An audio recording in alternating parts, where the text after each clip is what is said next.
We will go ahead and kick things off. Welcome, everyone. My name is Noah Borton, the Senior Director of Educational Programs for Delta Upsilon, and excited to welcome you to the next installment of our Justice in July webinar series.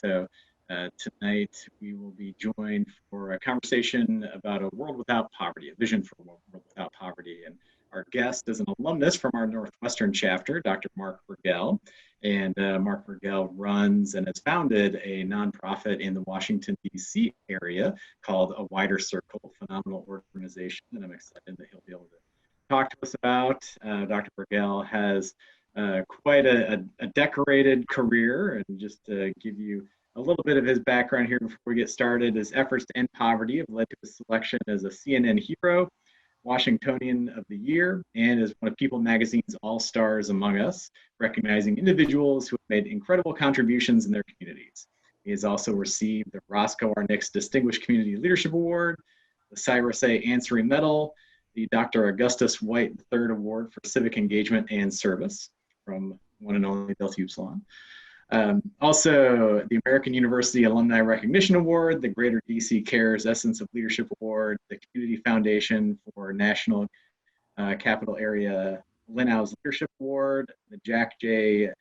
Lerman and George M. Pixar Award, the Smart CEO Cornerstone Award, and the Andrea Jolly President's Award. Dr. Burgell also sits on the board of leadership for the Greater Washington, and he was recently inducted into the Montgomery County Business Hall of Fame. So certainly some great accolades that Dr. Bergel is bringing with us, and certainly an extensive background and career as a nationally acclaimed speaker in the fields of poverty, health, social connection, and he's been featured on national television and radio programs. And we're fortunate to have him joining us here tonight. And so with that, Dr. Bergell, I'll go ahead and turn it over to you, and then we'll come back with some question and answer time later so that everybody can jump in. Great, thanks, Noah. I'd have to say that that introduction is what frustrates me the most because they do tend to give out a lot of awards. You know, if you hang around in any business long enough, you get some awards. And to me, we started getting awards at A Wider Circle about 8 or 9 years into our, maybe 7 or 8 years into our existence. And the organization and or me would get these different awards, and I would just feel so empty because I was not seeing people around me getting out of poverty. I mean, we provided a good service. There were other organizations that provided good services, but by and large, people were not getting out of poverty. And the reason that people were in this poverty, for the most part, was birth. That the stereotypes we long carried and hopefully are about to see changed dramatically, that being in poverty was because people didn't try hard enough, or people were lazy, or would rather get benefits than jobs. I mean, all of those were stereotypes and myths that really inhibited our ability as a country to end poverty. And when you study poverty, you realize pretty early on that the reason we don't see poverty end, or we don't as a country eradicate it, is because we don't care enough to do that. Because it is not rocket science. It really is about making sure that housing is fair and not necessarily just affordable, but that it's not overcrowded, so people have a chance to live without the constant stress of not only their economic situation, but their social situation. You realize that employment opportunities are too few and far between, and that there are ways that companies could build into their organizational design apprenticeships and mentorships and outreach for jobs. And so on every area of poverty, the solutions are not difficult, but they do require all of us caring a lot more than we have cared coming into this. Poverty tends to get politicized on the federal and even state and local levels in ways that also inhibits progress. And so that is very frustrating. So when we talk about Hall of Fame or a career where you get a leadership award, they are fairly hollow when people don't get out of poverty. So that said, I'll tell you a little bit about how I started the organization and what we do, and then I'll share a little bit about our national plan to end poverty and how it is an inclusive, engaging plan. And then I'll try to stop around 8:25 or 8:20 for questions. I am kind of just seeing myself and not anybody else. So as far as I know, I'm looking in the mirror. But hopefully it'll, you guys will have some questions that will evoke some thought that will go deep and be worthy of the time that you're spending here on the eastern side of the country that is in the evening. So I appreciate everybody tuning in to hear this. I was teaching at American University. I got my master's and my doctorate there and was teaching there.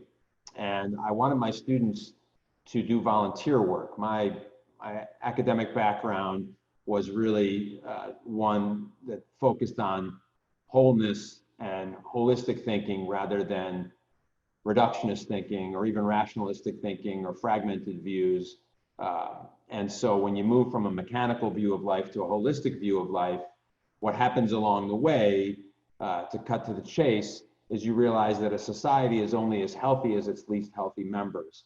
And as soon as you say that, you have to think about poverty, because in poverty are people who are suffering in every single way, whether it's from an employment perspective, like I said, or a housing, or it's from safety or education or health, even issues like childcare, transportation. All of those are kind of hindrances to people who want a higher quality of life than what it is to which they were born into. So getting back to teaching this class, I said to the students that this was the spring of 2001, and I was teaching a class called Health and Social Connection.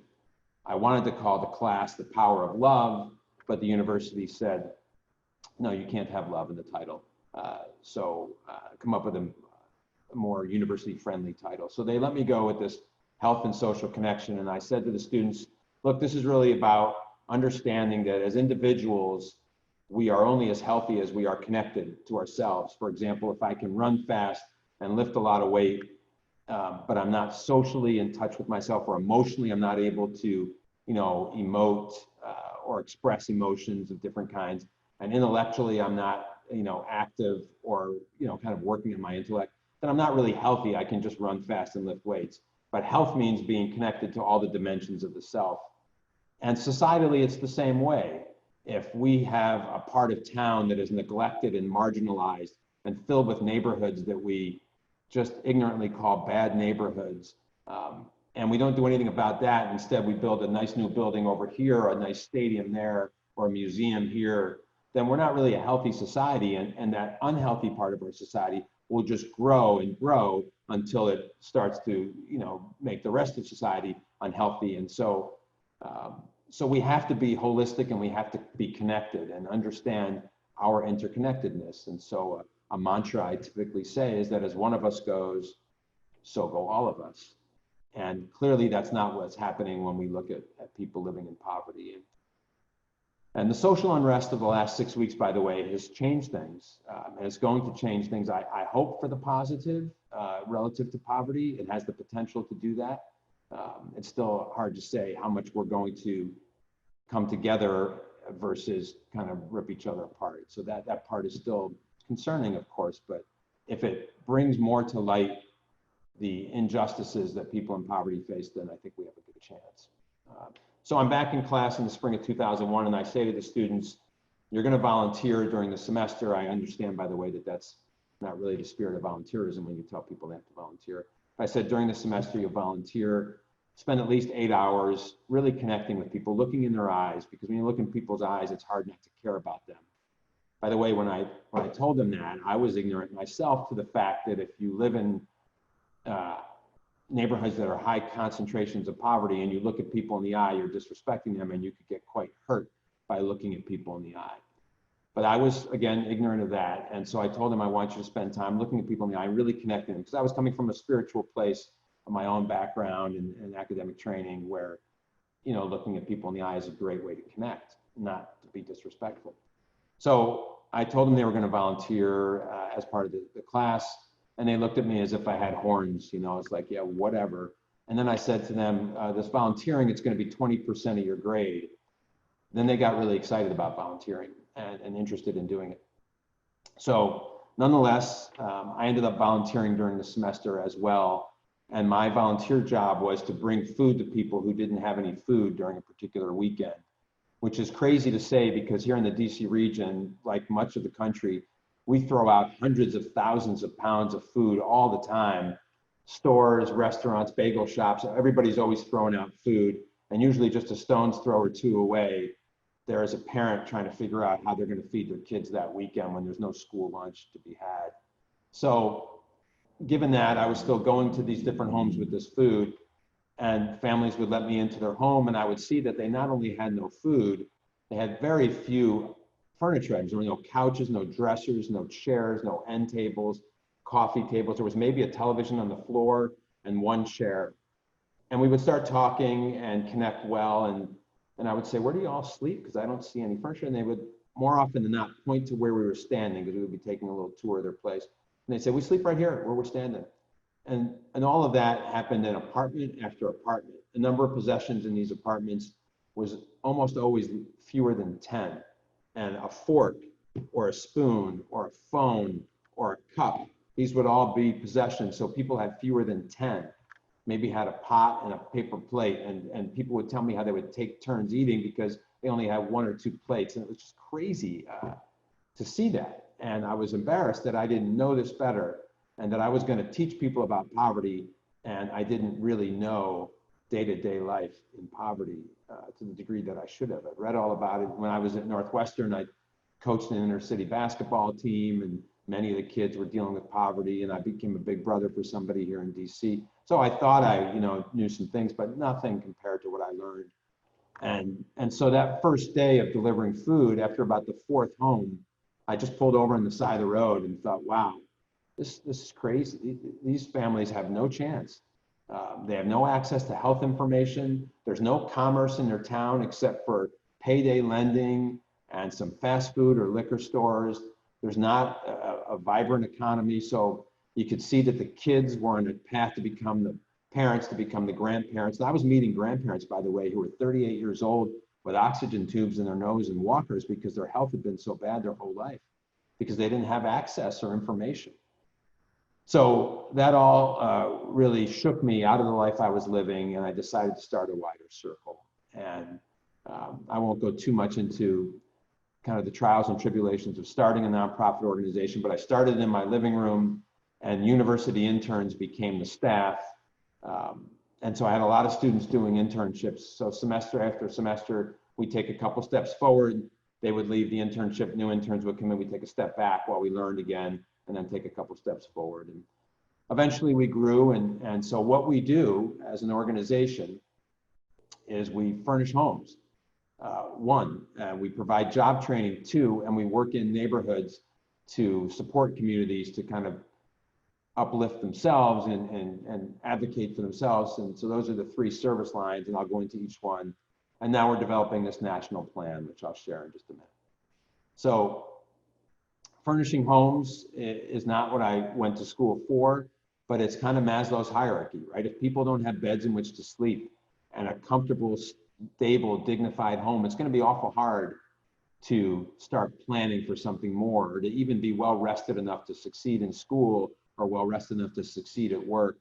And it's just unnecessary to allow so many people to live with so little. So we now at a wider circle get 600 calls a day, every day. And most of those calls are from people who need assistance because they don't have beds in which to sleep, and they don't have a couch in which to sit and put their feet up at the end of the day on a coffee table and watch television while they eat. That type of kind of rejuvenation doesn't exist. And so we furnish homes because it's frankly, it's something that not many organizations do. And we furnish 20 homes a day. So 20 families come to us from around the greater DC region, which extends up to Baltimore. And they come with an average income of, I think it's $12,000 a year. The average income is $12,000 a year. Average family size is 4. And so they don't have a lot of money to get all these items that are so essential for a home. Just think about what it's like for you all to be able to open the front door of your home and have a bed to sleep in, and have a table to sit and eat, or a couch to relax on. And imagine if you had none of those things, how stressful that would feel, especially if you were trying to raise kids in that. So we do that 20 times a day, and that's a lot. And we do that because the community, this is the type of community, the greater DC region, where there are a lot of people who have more than they need, and it's good stuff, and a lot of people who can then come and get that. So we're just a conduit. And we ask that the people who donate the items only give us items that are in dignity condition. In other words, they're not ripped or they're not stained. This notion that if people have nothing, they'll be happy to get anything is not a notion to which we adhere. We find that a little bit insulting. So we say that if you would not give it as a present to somebody and want to hand it to them, then don't give it to us. Because our showroom floor is a metaphor for how we feel about the people we serve, and we don't want stained or ripped items. We want really nice items. And so we've been able to do that at a good clip. We lift about 12 million pounds of furniture and items per year to carry out that service. So it's logistically difficult, and it's actually just a Band-Aid service, right? It's not going to end poverty, but it's going to allow people to at least exhale and think about what's next. And so often what's next is a job or a career. And so that's why our next line of service is workforce development. And we help about 3,000 people per year, 3,000 adults, get back into the workforce. We both have a line of clothing. We give them all free clothes that's donated, beautiful clothing. We've set up the showrooms, beautiful of clothing. And then we do one-on-one resume assistance, and we do job training boot camps, which are focused on what we call the soft skills, but they're not unimportant. They're just skills that are the non-technical. So we don't teach people about information technology or architecture or marketing. We teach them how to do job searches, how to write resumes, how to do job interviews, and we give them job coaches who can provide guidance for at least a year. And that's a critical service. We used to do education of all kinds, and we focus the education now on job training, because if you don't have a job, you're not going to get out of poverty, right? So that's that. And our third service, starting around 2015, we opened up centers in low-income communities that invited us to come. We don't go anywhere where we're not invited. And so we've been invited to many communities. We have 2 active centers, pandemic notwithstanding. So when we are able to communicate and be with folks that's not virtual, then we operate these centers in communities where there's heavy concentrations of poverty and not a lot of resources or support. And we just try to get behind people, not tell them what they should do, but listen to what they need and then provide support. And it's very holistic. We have a no wrong door policy. So if somebody comes in and they say, hey, I'm getting evicted, I need your help, we'll help them. If they say my kid needs a tutor, we'll help them. So there's no wrong door. Whatever they need, we'll either help them directly or connect them with any number of our partners who can help. So those are our 3 services. Are there any questions about those services before I talk about our national plan? I don't know how we're doing questions, by the way, since I can't see it.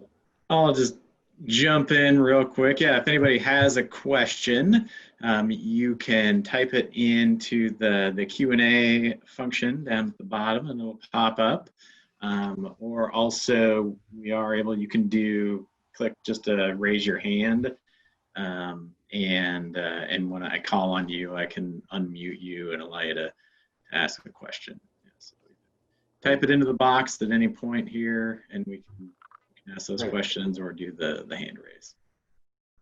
So I'll now launch into, I'll show you guys all the national plan, and I'll share that and talk about that a little bit. And then again, we can see if there's any questions or the like.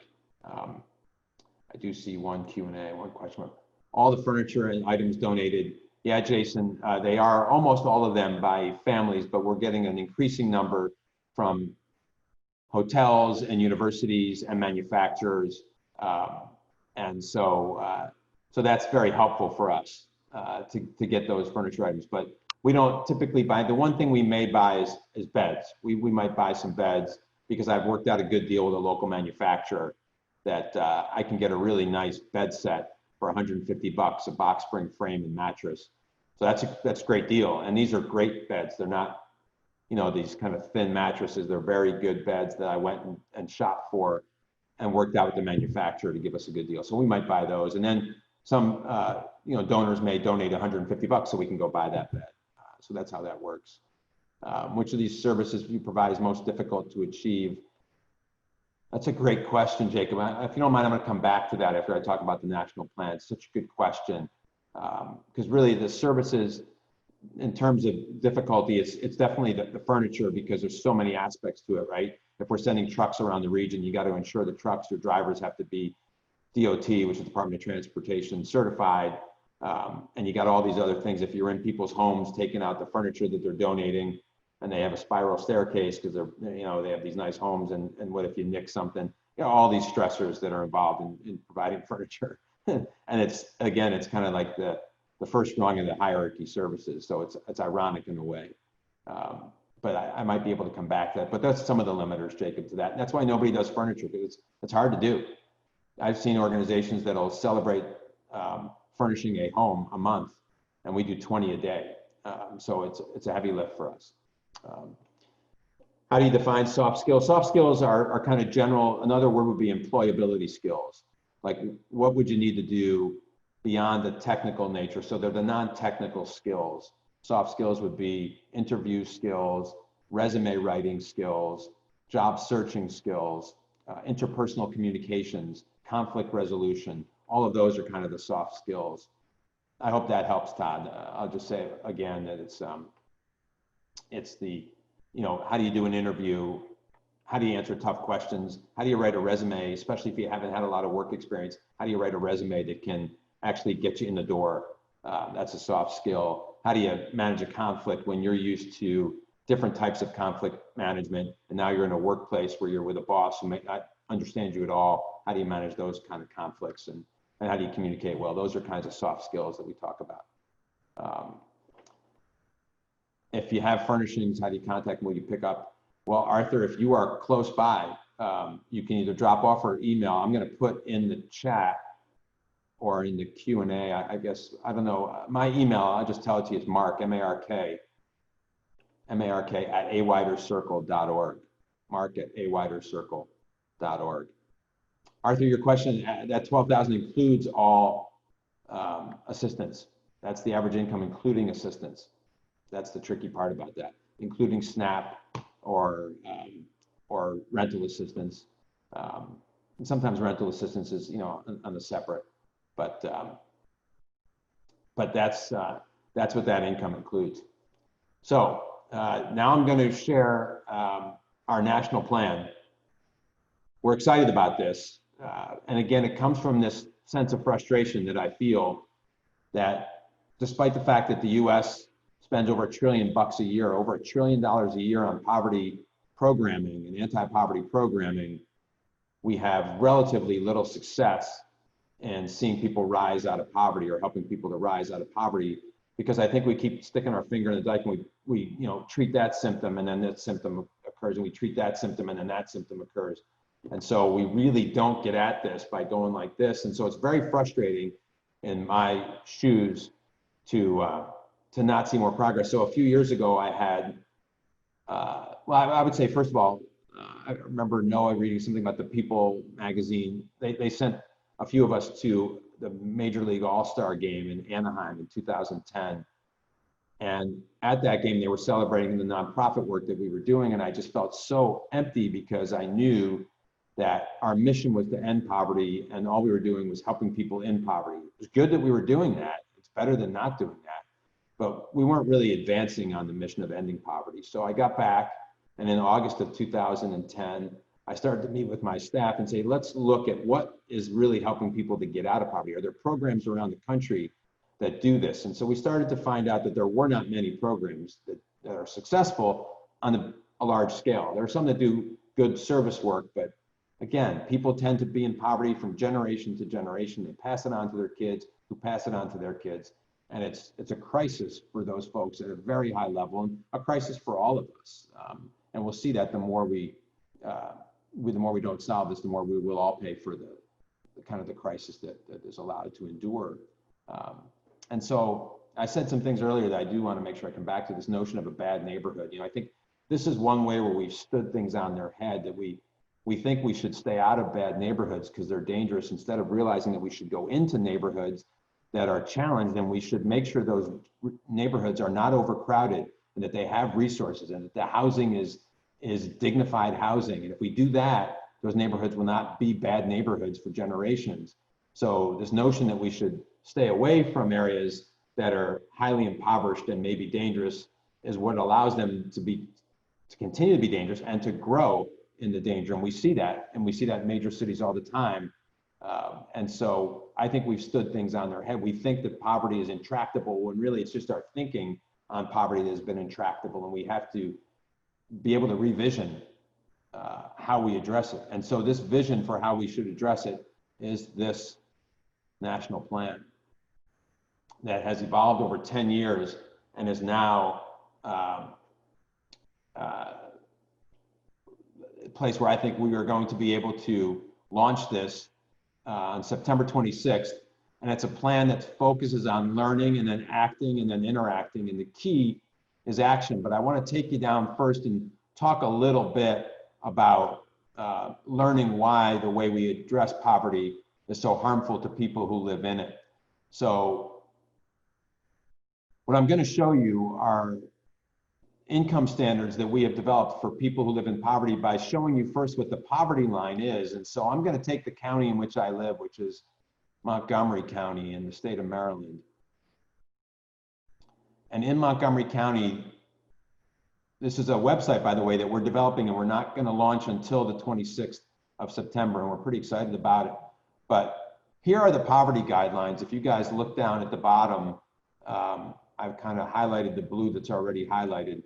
So in other words, the United States defines poverty this way. These are the federal poverty guidelines. So if you are an individual, a single person, you are only said to be in poverty if you make less than $12,760.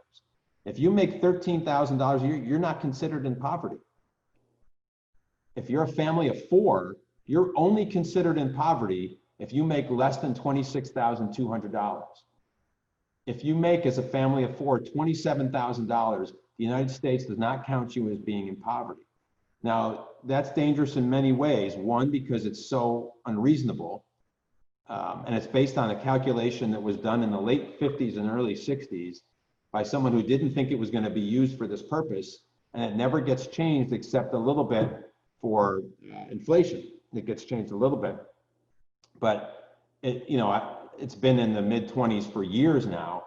And what's dangerous is that the benefits that people can receive are based on whether or not they live below poverty, with the exception of some benefits that rise to maybe 130% of poverty. So if you take 26,200 and you multiply it times 1.3, what you get is the limit that somebody can receive SNAP, or what's called, what used to be called food stamps. So if you make $36,000 a year, let's just say, and you're a family of four, you are so far below what you need to get by. And so a wider circle has developed new standards, and these income standards. So Montgomery County is highlighted here in blue. In Montgomery County, to get by without assistance, you need, as a family of four, $72,000 a year. Meanwhile, because the poverty line is 26,000, and the way benefits are doled out are based on the poverty line, you lose your food benefits in the mid-30s, and you're still only halfway to what you need to get by. So I hope I was able to articulate that clearly.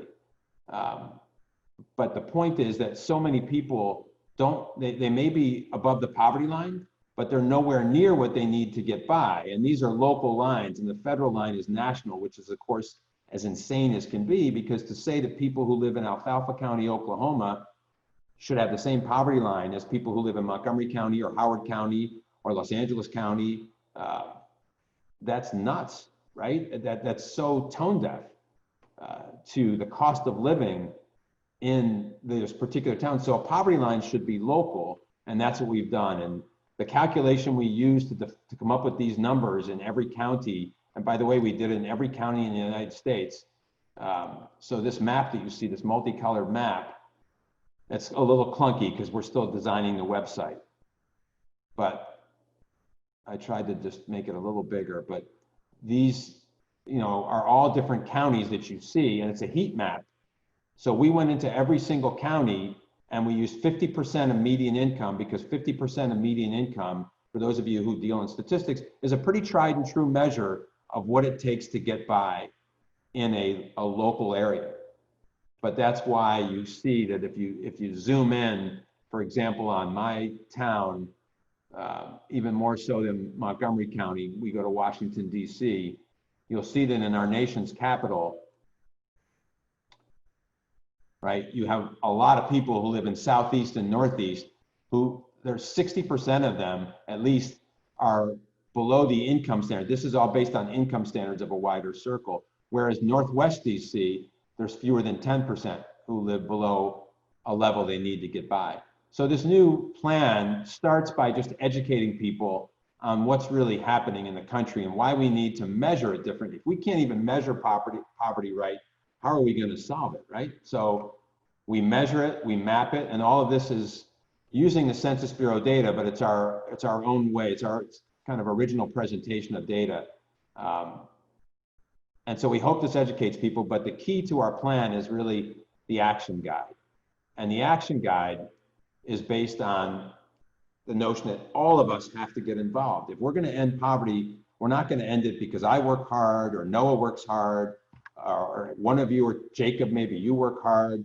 We're going to end it because all of us care enough, right? That comes back to the beginning. We all have to care, and we have to care enough to commit to our brothers and sisters who live in poverty. So this is a way to do it. And I don't want to just say, hey, now go do something. I want to give you ideas and show you what works. So this plan, then what we did is we picked the 10 sectors, and you could argue about how many sectors or how you should divide it, but we kind of divided society into these 10 sectors. So you have the business, the civic association, which is what DU is, educational institutions like your school, faith communities, government agencies, healthcare providers. Healthcare is an industry that's so large, like the educational industry. Or if you don't even want to associate with a particular sector, you could work this plan on your own. Then there's nonprofit organizations, people with lived experience, people who live in poverty, and then philanthropic organizations. So let's just say you are working for a company right now, and you want to say, all right, I want to end poverty as a business, right? I run a business, I want my business to end poverty. Then you select what area of poverty you want to address. And let's just say it's basic needs. These are all areas of poverty, all areas that are really just a part of life, but for people in poverty, they're obstacles, right? Transportation is so hard, and I won't go into all the details because I'm yapping a bit here. So let me just give you an example. Let's say took basic needs. What automatically comes up are 7 things your company can do right away to help end poverty. Let's just say your company wants to lead a community-wide initiative to collect and distribute basic need items, and you click on that, and it gives you kind of a 1, 2, 3, 4, here's how you can do it.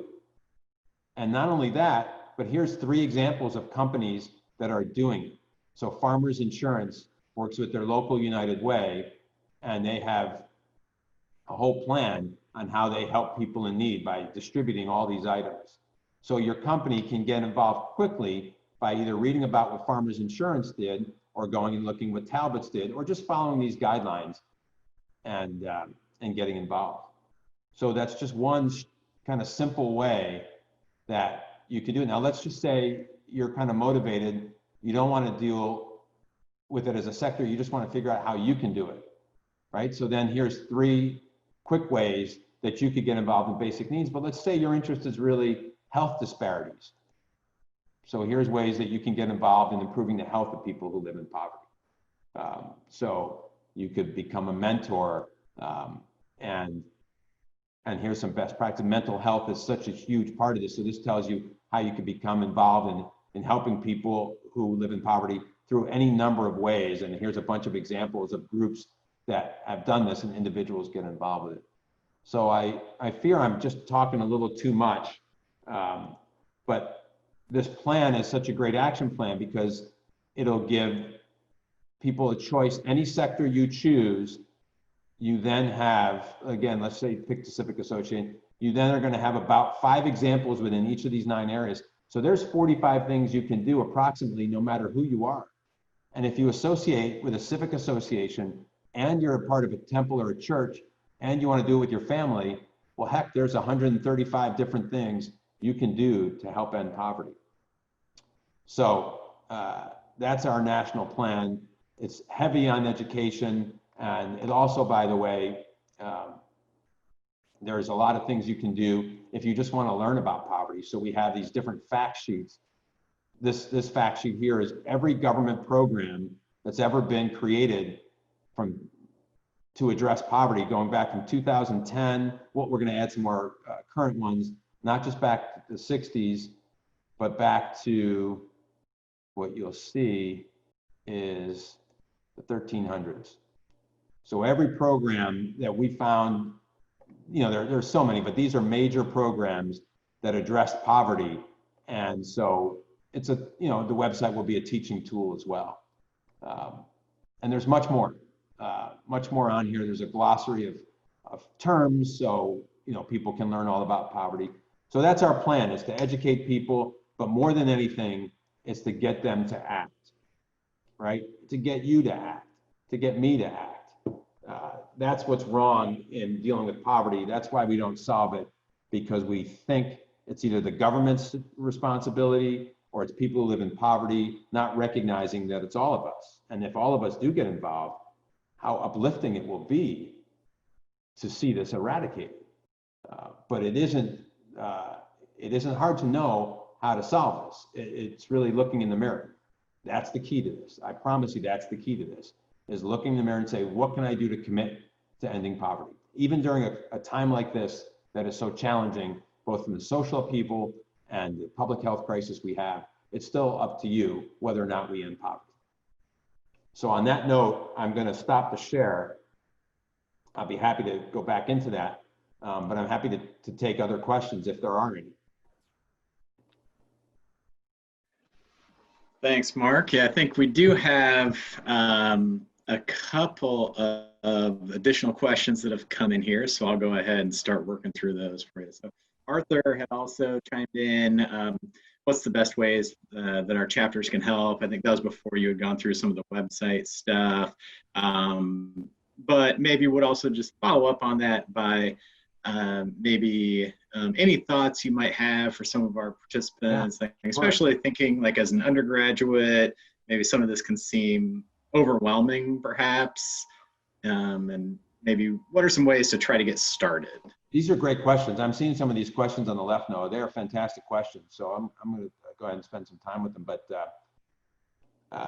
so I remember my DU days. I mean, I may not have this, and I had this when I was in DU, but I'm a youthful guy. So I remember clearly that our philanthropy chair did not get a lot of support. He had to pull us. I mean, I was not of this mindset. I mean, I thought I was a thoughtful person, but I was not very thoughtful. So Jordan Pritikin was our philanthropy chair, and then John Phillips was our philanthropy chair after that.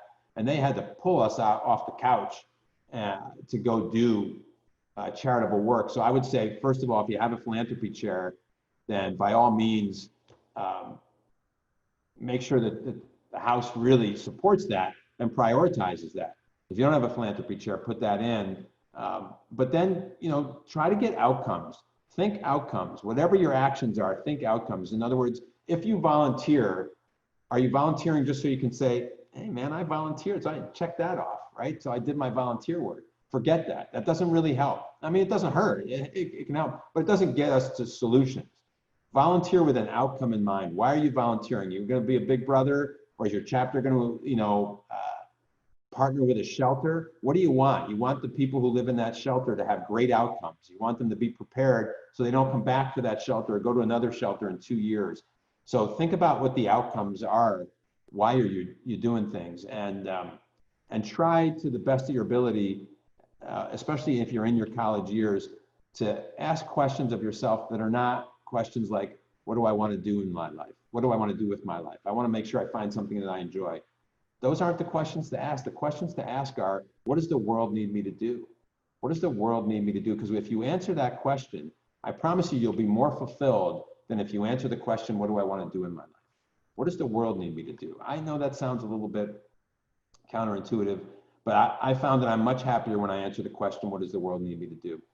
Even at my age, I'm 57, and I still think I mean, there's things I want to do. I want to enjoy life, but geez, I still got to make sure I'm doing what the world needs me to do. And so that's what I would do. And so that's that question. I said something like don't tell people, they need to ask them. It's a good concept, but how would you people even know what they need to break the cycle, and how do you avoid patronize because you might actually know what they need to get out? Yeah, that's a really good question, Todd. The more I do this work, the more I think that what we are doing is a little backwards. I think people in poverty do know what they need. They know they need better schools. They just don't have the power to demand that their schools are better, that they're safer, that their schools are safer.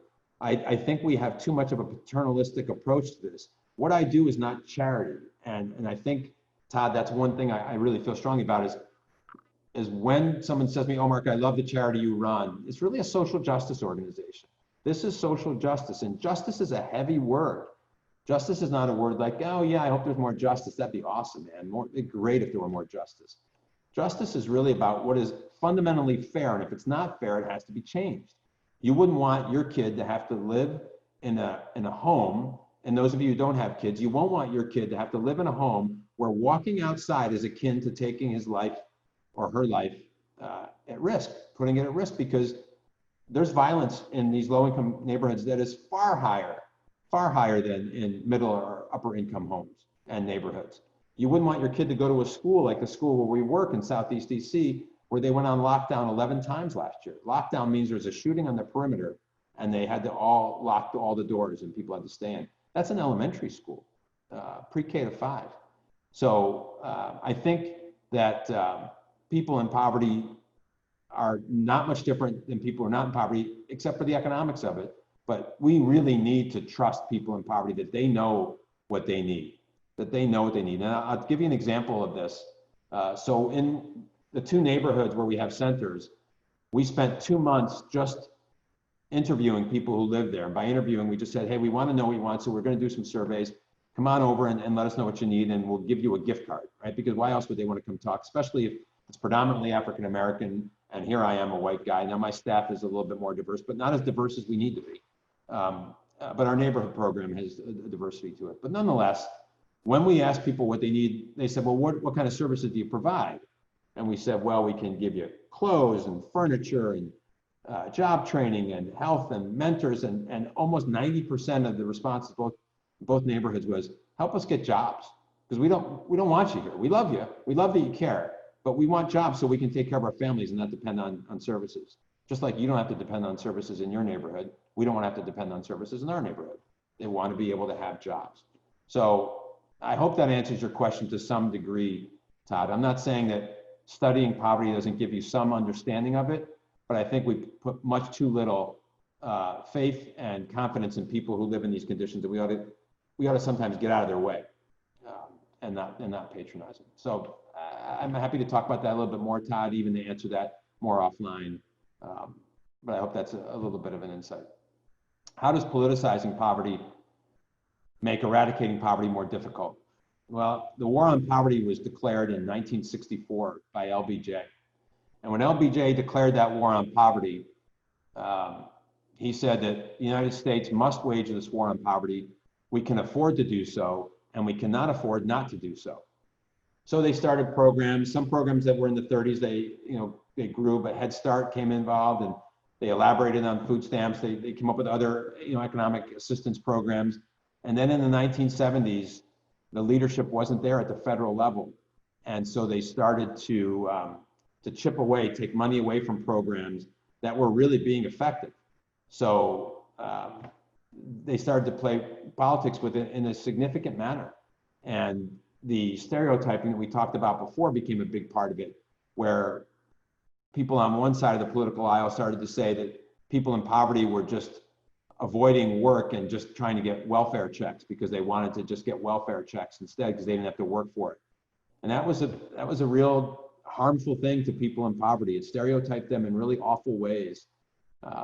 And we also cut programs for addiction services and told people in the 80s that they should just be able to kick their addiction by not giving into it.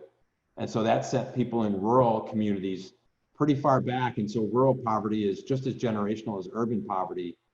And you see the same with Indigenous Americans, where programs were cut based on stereotypes that were allowed to be communicated and even legislated into law. And so the politics of poverty has hurt people pretty dramatically. And Jacob, again, I hope I did some justice to that, but it really became lobbyists overcame this, and people would say, look, we'll give you a little more funding, but we're going to take away this economic assistance program. And so trade-offs were made. And I think that leadership, I take leadership seriously, even though I don't do it as well as I would like to. But I think, those with the greatest need should be our greatest priority. And that's what a leader needs to understand, that those in the greatest need are the greatest priority. And that's never been the way it's been handled at the federal level. We throw crumbs instead of empowering people. That's really the truth. And I'm not a radical guy in my day-to-day life. I sure sound like it right now. But I think that's because, poverty is going to require that we change our behaviors. And those behaviors start with us. And then I think leaders, there's a bumper sticker. So not that I'm a bumper sticker guy, but, if people lead, leaders will follow. I think that's the case with this. So we have to make it a priority. Can you send all our chapters the link when you are ready? Yeah, Arthur, without a doubt. Thank you for saying that. So no, I'm going to ask for your assistance when we get our plan launched on September 26th. I'd be happy to send that to folks at all the chapters, or to give it to you, Noah, to send out. Yeah, that'd be wonderful. Yeah, and we have internships. So if anybody wants to we have people doing virtual internships right now. So if you want to get involved now or when the semester starts, as we wrap up the plan, we're always looking for interns every semester. So we have 19 interns, 17 interns, 23 interns right now. 23, oops, sorry guys, 25 interns right now. And 13 of them are working on the national plan. 9 of those 13 are graduate students. So we're love having interns and volunteers. So yeah, we'll send that link. All right, so Brian, I'm going to go to your question. You mentioned the government at federal, state, and local levels has always been a hindrance or just been dragging their feet. When we are learning about candidates for office, what are some things to look for or listen for to see if a candidate is actually going to address poverty? That's a heck of a question, Brian, because I'm afraid well, look at how jaded I sound. Jeez, I sound like some bitter, radical guy. I'm not. I'm a spiritually optimistic person. But I've seen many people say they're going to do something when they get into office and they don't. So I think what I would look for are people with lived experience.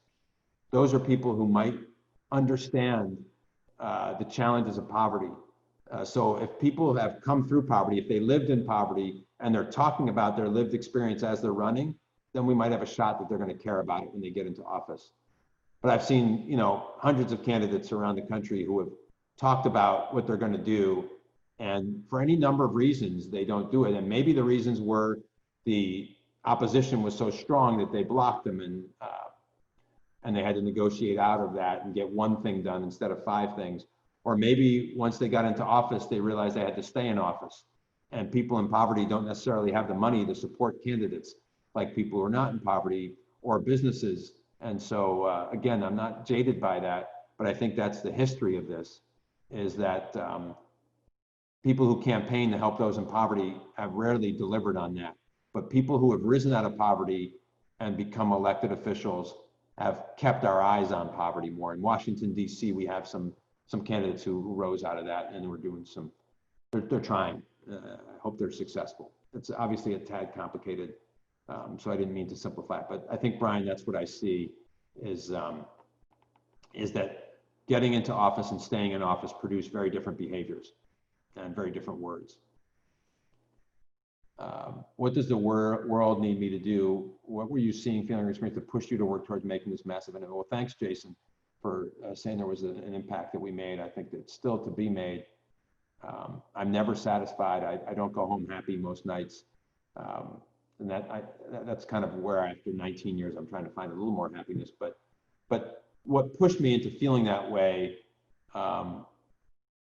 so what I saw when I volunteered in terms of the scarcity in people's homes and the marginalization of communities that resulted in such neglect that there would be garbage everywhere. I go to some communities today, and still today, there's garbage in these lone communities all along the streets. And that would never be tolerated in Bethesda, Maryland, where I have an apartment, or even Rockville or Potomac or Chevy Chase. But in Southeast DC, we allow these streets to be filled with garbage. or shells from guns, or vials from drugs. You see those in every parking lot where there's concentrated poverty. And that just, again, for the younger people who are born into poverty, it just produces a reality or an expectation of reality that is more of the same. And what we see in terms of what we see around us and the behavior we see around us is what we tend to repeat more so than what people tell us to do or tell us to be. So I think you want to look for candidates that have some firsthand experience, for sure, or at least their staffs are filled with people who have firsthand experience. That's it. But back to Jason, seeing those neighborhoods like that, and then I'm a prayerful guy, so I was praying all the time, and I was so moved by what I saw, and I said I got to do something different, and I just prayed about it. And my prayers were, where can I help the most number of people? And I had a job offer. I was at a bit of a turning point in my life, which helped. So I had a job offer in Virginia. I was accepted into another doctoral program in psychology. So I was 5 years out of my previous doctorate in sociology. And I was, again, thinking very holistically. And so a doctorate in psychology, especially transpersonal psychology, was of interest to me. And so I got into that program. So those were the two decisions I was making. And then this came along, luckily. And so I thought I can help more people by doing this than by doing the other two things. I could see 8 patients a day as a psychologist, or I could help thousands of people a day with a nonprofit organization. And now, hopefully, our plan will help millions of people. So that's what kind of led me to that, Jason. It was very much, though, about prayer and being prayerful, which was hard even in college to stay prayerful. Finding a place to pray if you have a roommate, it's tough. And not necessarily one particular religion, just my own kind of spiritual orientation. But that spirituality is what pushed me to do it, for sure. Oh, thank you, Craig, for that link. No, if there's a way to track that, I appreciate that. Yeah, we can get that for you. I can email that to you after the fact. Thank you, Craig. And Craig. I think in the chat, oh, thanks, Veronica. In the chat, I think is my place to put my email. Oh, yeah, Veronica posted your email in the chat for everybody. Geez, Veronica, you're way better at this than I am. So those are all the questions I see. I recognize that we're coming up on the hour, but I'm happy to answer anything, Noah or Veronica or anybody else. Yeah, maybe I'll chime in here with one more question to maybe give people an opportunity if anybody has any final questions. But, Mark, something that's always struck me when I've had the opportunity to hear you talk and see your work is I think you really speak about approaching this work with kind of a humility, and you really talk about the importance of bringing dignity to your interactions with the individuals that you work with, and approaching this work in a way that builds up dignity and esteem for others. And so just wondering if you could just talk a little bit more about why that is so compelling for you, and why that's really such a central part of this work for you. So 2 questions I see in that, Noah, and I'll try to tackle them. First, the humility question and the importance of humility. I would just talk about it from my own staffing perspective. That's the biggest challenge, is managing a staff. It's crazy. And especially when you start out, you think you're just going to do this social justice and you just want to charge. You have to hire some people. We have a staff of about 67 people right now. So that brings a whole bunch of other issues that I'm not always ready to deal with. Like, okay, we should go do this on the weekends. And people are like, well, I don't want to work on the weekend. And I'm like, well, but that's what this is. You know what I mean? This isn't a 9-to-5 job. We're trying to end poverty. So it's challenging, but the humility comes that I've never led well when I have not been humble, right? When I'm not humble, I'm not leading well. And it happens every darn day. And my other leaders, I have several high-level leaders here, and they're successful when they're humble, and they are much more humble than I and much smarter than I. And so that humility I see really work well. And for the staff people, the entry-level positions and the mid-level, when people have humility, the organization can fly. When we all get ego involved, then you just have problem after problem. And so humility is the best thing you can bring to a company. If you want to know what you can do to help a company grow, is be humble. Even if you have a strong opinion, bring it humbly and open-mindedly. And if you become a leader, keep your humility front and center.